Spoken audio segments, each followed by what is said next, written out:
Mixed by Nandan Yadav.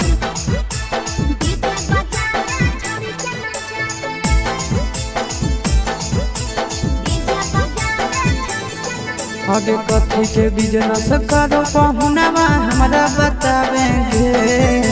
कथी के business करो पहुनवा हमरा बतावेंगे। छोड़ी तो हमरा बतावेंगे।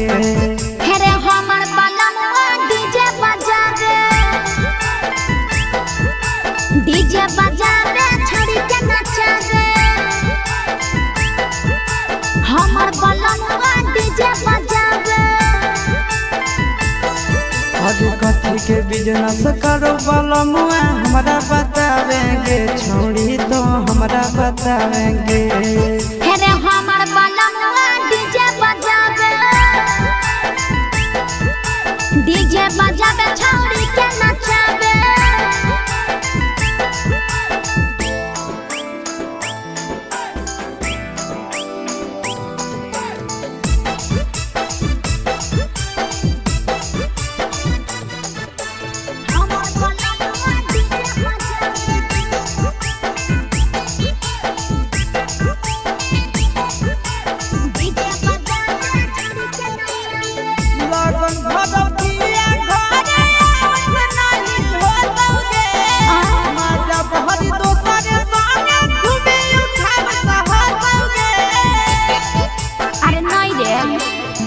पिकअप पर बांध के पिया चारा गोडी जी रे। भर लगन रहो है छाड़ा बड़ी बिजी रे। बुझली यही से बलमुआ नहीं तोर घरे देखावेगे। यही से पहुनवा नहीं तोर घरे देखावेगे। छोड़ी नहीं घरे देखावेगे। अरे हमर बलमुआ डीजे बजावे छौड़ी के नचावे।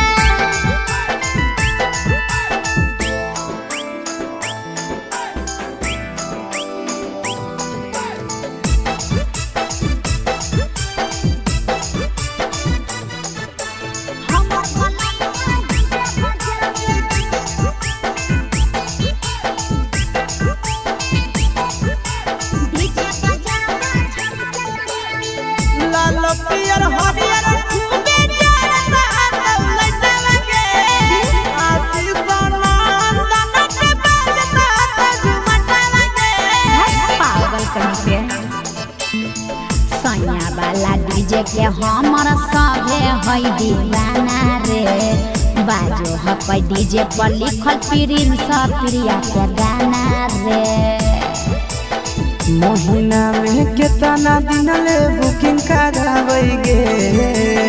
महीना में कितना दिन ले बुकिंग चलावेगे। छोड़ी आगे बुकिंग करावेगे।